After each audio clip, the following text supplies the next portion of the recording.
Hi, welcome to Wags Cancer Journey. I'm Wags, and this is my cancer journey. Well, welcome everyone. It's March 27th. It's a Friday. It's pretty early, still dark out. Been up most of the night. Most of the morning here, I've been drinking coffee and reading transcripts from some doctor visits I had this week, so I could bring you this video. Updates. This week I had a CT scan on Tuesday. Wednesday I sat down with Dr. Burr, my oncologist, and went over some things. And then yesterday I had a very long video visit with a Dr. Bruce, and was started to be put into a clinical trial. So let's back up. We'll get to all that. I got lots of terminology and definitions, so you're seeing things a little different today. And I hope the light is okay. Because I want to look over the camera to the computer screen where I can do some reading eventually down the road here. But the CT scan found cancer in both my chest and in my neck again. The neck, it's actually under the scapula. And Dr. Burr feels that it would be really hard to re-radiate that area. One, because it's behind bone. Two, the type of cancer I have isn't very receptive to a second dose of radiation in that area. So he's looking at doing some radiation in my chest coming up in the future. But he thought I was a perfect candidate for this study that they have, and in which they use this new experimental drug, and that drug is INCB 081776. Doesn't even have a name yet. They call it 1776, so that's what I'll be referring to it as in the future. But it's an experimental drug. There's only like 6 or 7 people on this study, so this is not, a huge study. And the reason is because of they would be treating this with chemotherapy. It's a little different type of chemotherapy. And I was reading the transcript and I seen it at one point, but I don't have the type. It's a little more serious, but it's a Pembro drug, chemo that they'll give me. And see which one of these is. Pembro is a widely used immunotherapy drug, PD-1 inhibitor that helps the immune system attack cancer cells. Well, that's chemotherapy that they're going to put me on. But this drug works with it.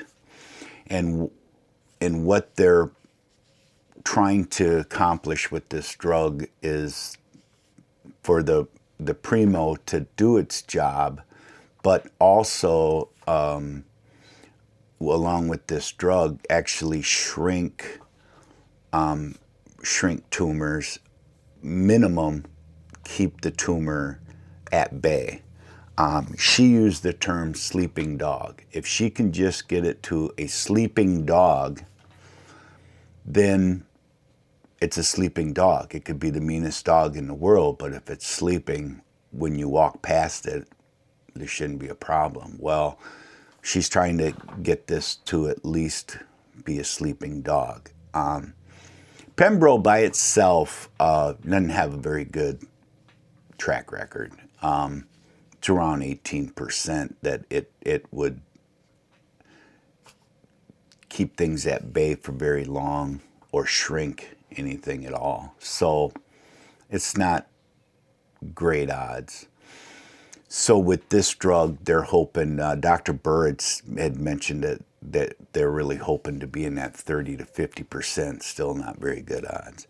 But better, definitely better than 18%. So they're going to do this combo now. The side effects of the Pembro is fatigue, rash, diarrhea, it goes on, nausea, the whole chemotherapy crap. I suppose I'll probably be pretty sick this time. They're going to throw it at it. So, but the 1776 drug has a few things that it does, and we've got to go first to get a thorough eye exam. And the reason for that is that the 1776 has receptors that attack the cancer cells. Those little receptors are the same receptors you have in your eyeballs. So they want to make sure they're starting out with a healthy eye in order to do this. And at any point, then they monitor your eyes really often, at least to start. And the reason for that is if they see any change in the receptors in your eye, then they take you off the program immediately, and then they're looking at more immuno-type therapy. There's other avenues, okay, than just this one.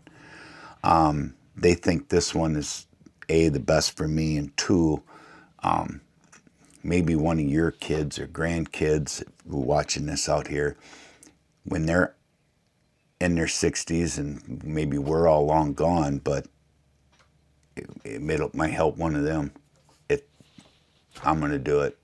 I mean, it's kind of why I'm doing these videos. So if we can help somebody else. So it's going to work.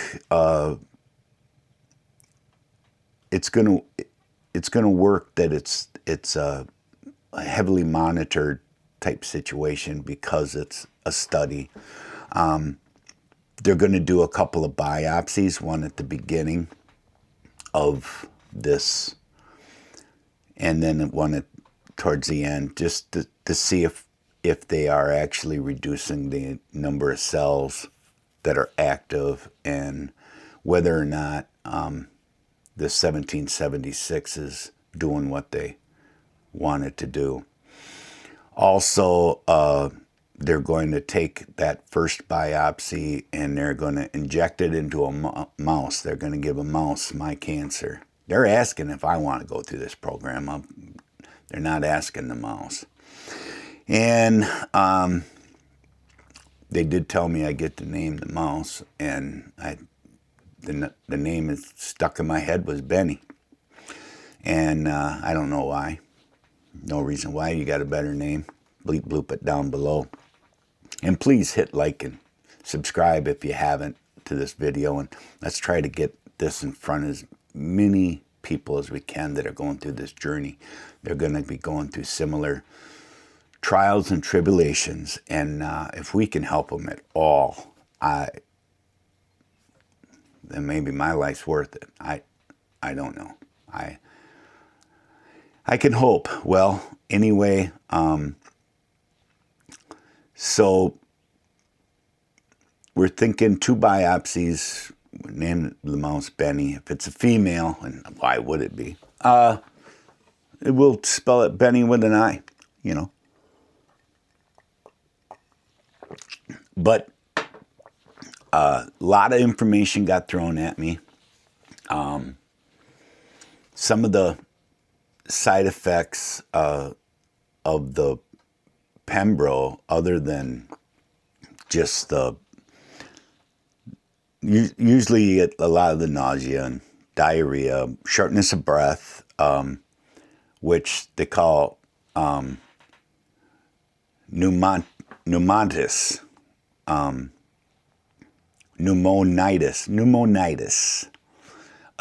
which is a shortness of breath. There's some diarrhea involved in that too. Great, can't wait. But there's also, I got notes here, so there's pancreatitis, hepatitis, microiditis, encephalitis. Well, in some of these, pancreatitis is inflammation of the pancreas, often caused severe upper abdominal pain, nausea, vomiting, typically triggered by gallstones or alcohol use. But also, most commonly causes are those, but there's also goes down here that some of that is caused through cancer radiation. Then there's hepatitis, which is inflammation of the liver, commonly caused by viruses A, B, C, D, E, alcohol, toxins, and immune issues, leading to symptoms like fatigue, abdominal pain. There's different types, and Dr. Bruce told me that she's given this drug 1,000 times. And has she given people hepatitis? Yeah. Has she given people pancreatitis? Yeah. But the Pembro itself isn't gonna do all that well. But there's a thing called PDL1. So PDL1 is the type of tumor I have, and that they're not that uncommon, and they measure that from 0 to 100 for how receptive this should be to chemo, and to how receptive it should be to this 1776, with 0 being not very and 100 being the best. I'm at 100. So we are very hopeful with that number. And PDL1 is programmed death. Lingard 1 is a protein expressed on tumor cells that binds to PD1 receptors on T cells, effectively turning off the immune system's ability to attack cancer. A high PDL1 levels greater than 50% often predict better responses to immune checkpoint inhibitor therapies such as Pembro and a different chemo, which they did mention as an option down the road. So that's encouraging, and that's what you got. You got encouraged. You got to look at the positives on this, and that there's a chance that things will work out, and they will at least keep this sleeping dog, or put it to sleep, make it so it's a sleeping dog and not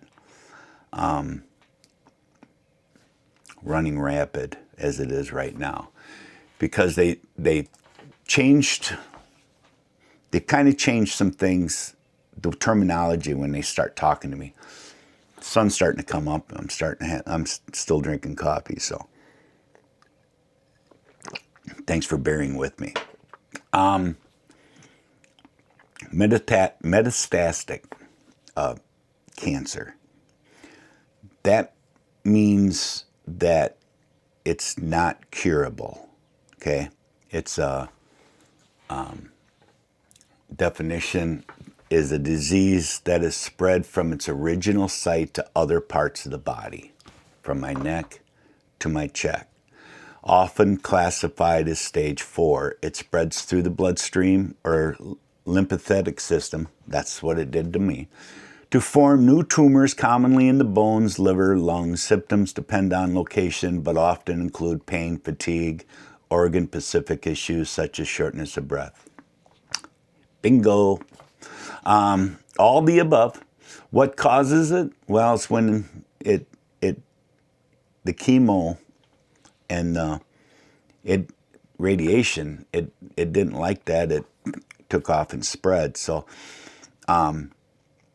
they realize, I can't be cured, but they can do this. I have the type of tumor that they believe is going to be real receptive to this treatment to make it a sleeping dog. It's a cancer you can live with. And give me both quality and quantity of life. And that's one of the things Dr. Bruce and her assistant in this whole ordeal is Kathy Kramer. And you're going to hear those words, Dr. Bruce, Dr. Burr, Kathy Kramer, quite a bit, because she's real big in the study and does a lot of the legwork for the doctors. So she's had a long discussion with hers on the phone as well yesterday. She had a lot of good information. And this Dr. Bruce is a very no-nonsense, hit you between the eyes doctor. And I could throw out numbers that she gave me, but honestly, I'm not sure it's important. I think the important number that we need to look at is that 100% type PD-L1, 50 and above is more receptive to treatment. So mine's probably the most receptive it could be. Whether or not it works, there's no guarantees on anything. All we can do is go through the program, do our very best, take the meds, listen to what they say, and that's what I plan on doing. I've got a great support team, and my support team is reaching out to her support team, and I think it's important. I mean, they also talked about, I got it here too. While I'm going through this, we're going to also deal with palliative care. Palliative care, specialized medical care focused on providing relief from symptoms, pain, stress, and serious illness, such as cancer, dementia. So I'll be, it's also a kind of a, these are the same people that would get you to cope through hospice type situation, which, that's an ugly word, but it's realistic. So, but this palliative care, they're going to be meeting me at the hospital when I go in for these other treatments. I'll be going in and seeing them and to try to emotionally wrap your hands around all this. I'm not.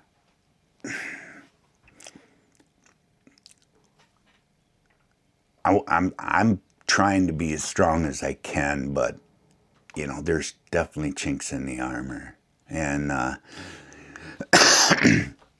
drive a 80,000 pound semi, and if you were told what I was told on time and expected time to continue to be on this earth, I'm not so sure you'd want me next to your grandma when she's on her way to bingo with my 80,000 pound truck and trailer. The emotional and roller coaster and the amount of time you spend thinking about the end, it consumes you. So these people are going to help with some of that, and I look forward to their input. And I think it's going to help my partner as well, because it's a lot on her, and she's got a great sister, Vicky, and she's reached out, and they talk, and I need them to talk more and be together and help her, because there's going to come to a point real soon I'm not going to be able to help a whole lot of people. But right now I can. So I'm going to put this video out, and I'm going to stay positive, and I'm going to try to help as many people as I can while I'm still here. But there's a lot more. I think I'm going to probably have to do a part 2 here real soon when I get my hands wrapped around and